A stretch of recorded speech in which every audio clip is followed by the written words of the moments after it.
My wife, 38, and I, 47, were together for roughly about 17 years.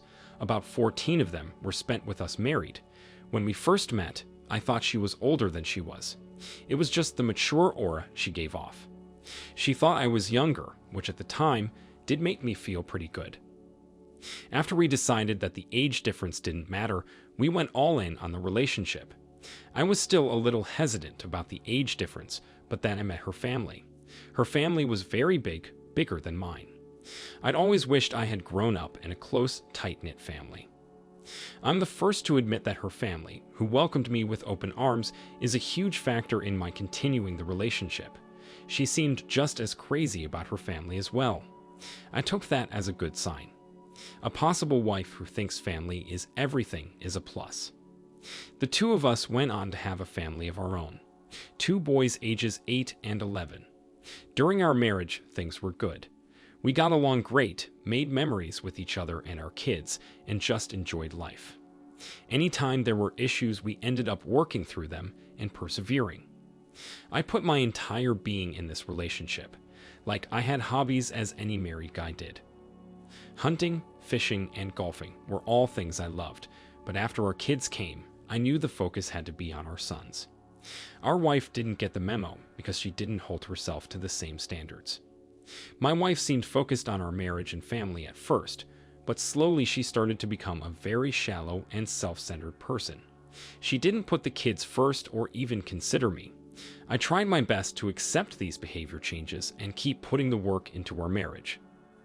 It all came crashing down on Memorial Day of all days. I was getting the boys ready for the holiday party when I heard my wife's muffled voice from the bathroom talking to someone. My curiosity got the best of me, and I ended up standing there listening. I couldn't hear who was on the other end of the phone, but I heard her. She was telling whoever she was on the phone with that she loved them, couldn't wait to be with them, and every day she spent with her husband, me, took a little part of her soul. So, I waited for her to come out of the bathroom. When she realized I had heard what she said on the phone, she was in shock. My wife didn't say anything at first. I asked if she was cheating, and she stuttered, trying to come up with some lame excuse. I told her to save it and walked out because I had a party to get to. My boys having a good holiday is what was my main focus. That was D-Day for me, and it's safe to say that the holiday is going to be sullied for me shortly. I'll never let my boys know because I want them to enjoy the holiday and spend time with family. The reason I still attended with my kids was to keep up appearances. It was very hard to keep a smile on my face, but again, I did it for the boys. They will always be who I put first in all of this. My wife didn't go with us. She decided to go straight to the AP for comfort, ironically enough. When she finally came home from her AP, I asked her what happened. According to my soon-to-be ex-wife, I lacked passion and didn't show her any attention. I repulsed her, as she lovingly pointed out to me. She managed to say all of this while trying to butter me up with compliments about being a trusting husband, great provider, and father. I just was a terrible lover. However, she wanted to stay married and keep living in the marital home, while remaining with her AP. I was shocked by that. My wife wanted her cake and to eat it too. She gets the stability of remaining with me and the apparent passion with this jerk she cheated on me with. Speaking of the AP, I knew the guy. He had been over to my house, and I'd even hung out with him. The guy knew everything that was going on. I was busy working and coaching sports teams for our sons while she was screwing around with him behind my back. After the shock wore off, I realized I had to file for divorce. It should be done by the end of the year, which is getting closer and closer by the minute. She was against it and tried to convince me we could stay married. If not for us, then because of the boys. They deserve to be raised in a 2-parent household. I'm not going to lie, I nearly burst out laughing when she said this. Was I tempted to do it for a moment, but then I realized it wasn't fair to my boys to do that. I didn't want to stay in a terrible relationship just for their sake. This wasn't something I wanted to emulate for them. If they ever, God forbid, found themselves in this position, then I would want them to retain some dignity and do what was best for them and their family. Besides, kids pick up on more things than we realize. I've learned this since my boys started therapy to deal with the situation. I'm also in therapy, before you ask, so don't worry. My mental health is also being worked on. When news of the affair reached our friends and family, it didn't go the way she expected. Her own family didn't rally around her. Instead, they rallied around me, which I cannot begin to say was a huge help in the healing process because I fear I might lose my in-laws in the divorce process. The funny thing is her boyfriend isn't allowed anywhere at her parents' house or any family functions while my boys and I are more than welcome. She refuses to attend without the AP, so she and her family have no contact. I talk more to her mother than she does now. They used to talk 2 times a day, but now the contact is non-existent. For the holidays this year, my boys and I were gladly invited. I'm going to go, just not for the sake of my boys, but also because I enjoy being around the family. Recently, it seems that even our acquaintances are beginning to see through my wife's crap. There was a youth night at the high school football game that I attended with my boys. They get to go out on the field at halftime and get introduced to the team. She showed up there, but I already had a warning because she had texted me earlier that day. When she shows up, she marches over to our boys and starts taking pictures with them. I swear the moment she was done with the pictures, she left because her AP was performing at some dive bar. Is he any good? I have no idea, and nor do I want to know either. After my wife left, I had 4 different sets of parents come up to me and mention something about how she stayed just long enough to get her pictures for social media. It was hard not to burst out laughing.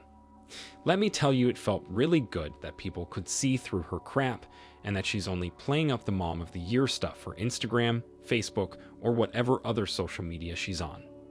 We'll always have to remain in some contact because of our boys. One is still in the single digits, mind you. I'm just glad other people can see who she is, and when it comes down to it, she is going to put herself first and not me or the boys. In the meantime, I'll keep taking care of my boys and myself. I've started going back to the gym, picked up some of my old hobbies again, and reconnected with old friends. I can safely say I've never been happier. OP, let me tell you that you are on the right track. The most important thing you're doing is taking care of yourself, because if you aren't taken care of, then you can't help your boys. They need a father who is mentally there and healthy because their mother is too selfish to be an option for them right now.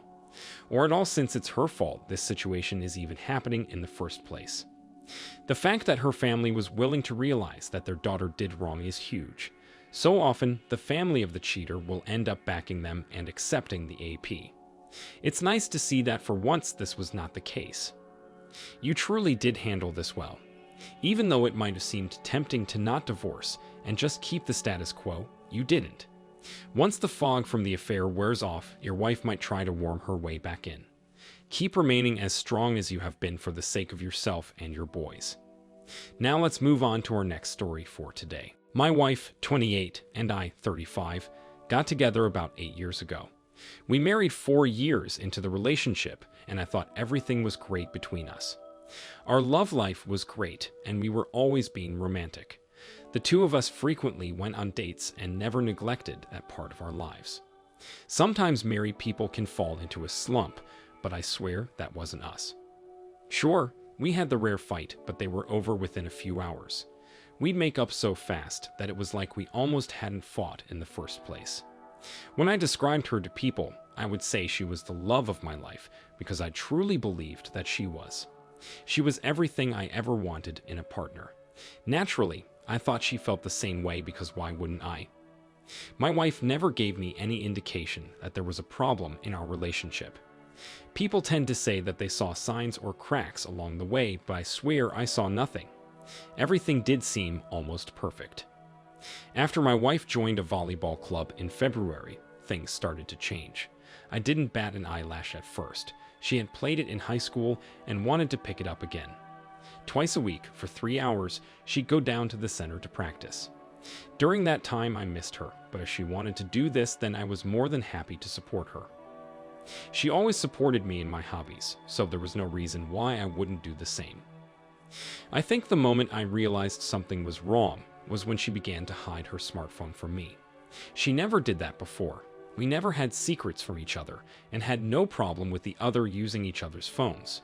So when she went to the bathroom in the evening and forgot to take it with her, I checked the phone. What I found was a punch in the gut. In a conversation with a teammate, I found many messages. When I confronted her, she grabbed the phone and deleted the text. My wife cried that it meant nothing. They had gone for several walks over the months and kept spending time together, but it was nothing. He did try to kiss her once, but she rebuffed him.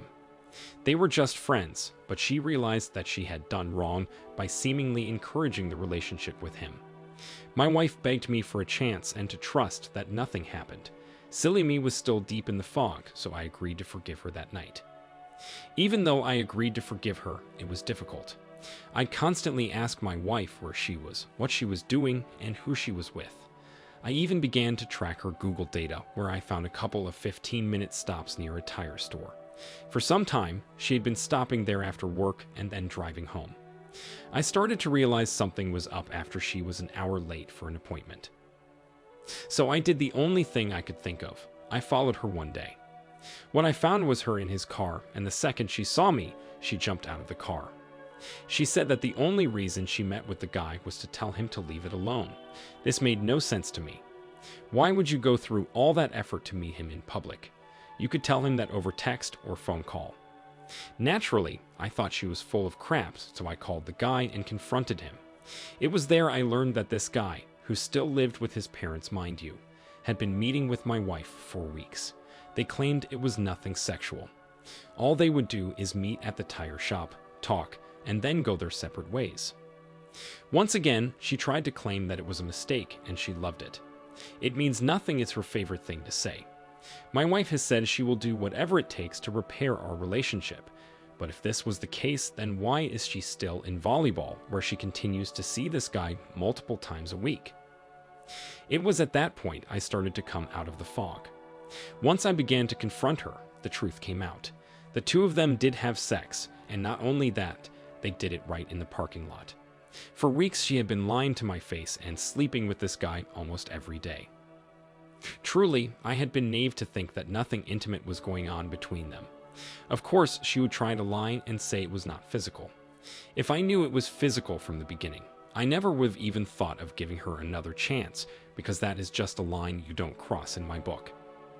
I think realizing that she sees him every day and continues to lie to my face is what helped me realize I needed to start the divorce process. This caught her off guard because she didn't think I'd have the guts to push for a divorce and finally leave her. Tears came, but I remained strong. My wife's tears weren't going to have any sway this time. She was going to have to face the consequences for what she had done to not just me, but also used as a whole. No longer could she have the best of both worlds. Once I filed for divorce, she ended up moving out of our shared property and into Airbnb apartments for the most part. Her AP is an unemployed driver who still lives with his parents, who will not allow her to live there, so she had no choice but to seek temporary housing arrangements. She is a teacher, so her income isn't the greatest. I don't know what she will do when she runs out of money to afford these temporary housing arrangements. However, now that we are close to a divorce, I realize that it is not my problem. Maybe she'll manage to land on her feet, or maybe she won't. I just need to realize it's something I do not have to or need to worry about. Let her AP worry about it since he's so amazing. A lot of her things are still in our shared home. Even now, she'll try to say that there is no life without you and she wants to get back together. Months ago, this would have swayed me, but now I just cray rock. Her words do little to sway me. I see how frustrated she gets when I don't have a reaction, and honestly, it feels good. I've managed to pick up the pieces and have filled my life with friends, sports, and hobbies, and am even considering furthering my education. Was it easy to pick up the pieces of my life after learning of my wife's affair? No, but I remained steadfast and determined to put myself first. Looking back, I still can't see many signs or pinpoint where it went wrong. I guess she was just good at hiding it. Either way, it doesn't matter because our relationship is done. She can remain with her unemployed AP. Maybe his parents will finally take pity on her and let her stay. If they don't, then I can honestly say it's not my problem if she can't find a place to stay. She lost my sympathy when she decided to go outside our relationship and cheat on me. The moment she did that, she was undeserving of anything from me other than anger and resentment. OP, I first want to say well done to how you stuck to your guns and managed to push forward despite all the pain you were feeling. You deserve a woman who loves you and is committed to a relationship with you. Wasting time on a selfish woman like that is going to do nothing but bring you down. My one piece of advice is to start packing up all her possessions. Tell her she has so long to pick them up or you will dispose of them. It may sound harsh, but all these items of her are going to be nothing more than a reminder of her. Also, remember that the best revenge is living your best life. Thank you all for taking the time to listen to today's stories. If you enjoyed listening, please feel free to like and subscribe if you haven't already. Also, comment below with your thoughts on what happened. If there is a story you would like to share with me about your own situation or someone else's, then please do not hesitate to contact me. Take care.